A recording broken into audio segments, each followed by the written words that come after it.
Olá, caríssimo telespectador da Rede Século XXI, obrigado pela sua audiência. Mais uma vez nos encontramos pela Rede Século XXI para darmos continuidade à nossa catequese sobre o sacramento do matrimônio.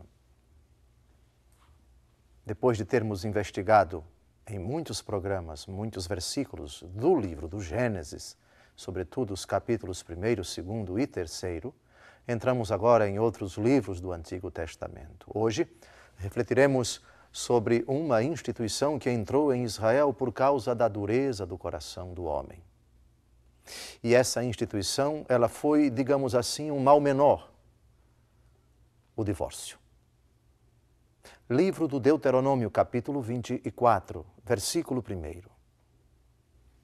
Se um homem, tendo escolhido uma mulher, casar-se com ela e vier a odiá-la, por descobrir nela qualquer coisa inconveniente, escreverá uma letra de divórcio, lhe a entregará na mão e a despedirá de sua casa.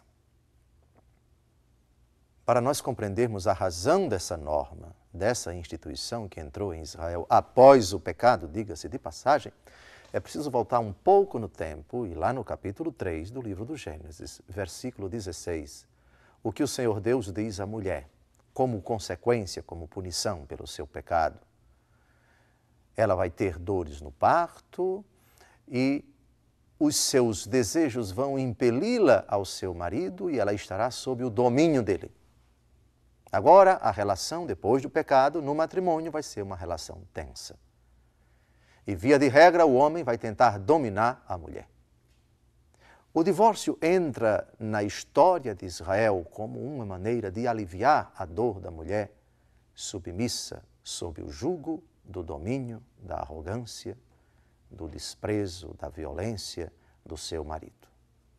Foi algo tolerado. Esse versículo 1 do capítulo 24 do Deuteronômio, porém, precisa ser lido à luz do capítulo 19 do Evangelho segundo Mateus, quando Jesus, na polêmica com os fariseus, esses perguntam para ele se é lícito ou não dar carta de divórcio à mulher. Jesus remete a discussão para o princípio.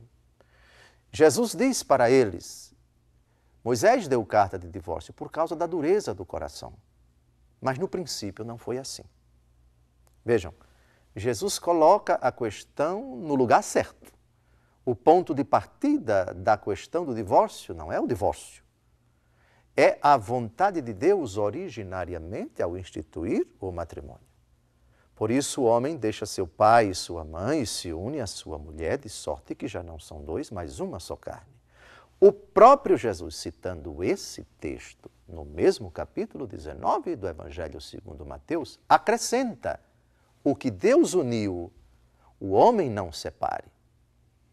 Portanto, no cristianismo, o divórcio não tem lugar.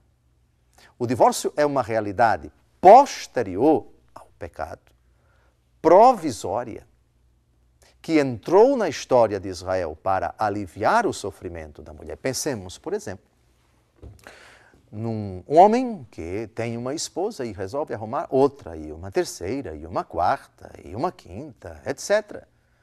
O sofrimento desta mulher, continuando com esse homem, seria indizível, demorado, doloroso, um sofrimento tremendo. O divórcio entra como algo tolerado por Deus, como forma, como mal menor, para aliviar o sofrimento da mulher. Porém, repito, insisto, de forma quase obsessiva, esse versículo 1 do capítulo 24 do Deuteronômio não pode ser analisado senão à luz das palavras de nosso Senhor Jesus Cristo, em Mateus capítulo 19. No princípio não foi assim.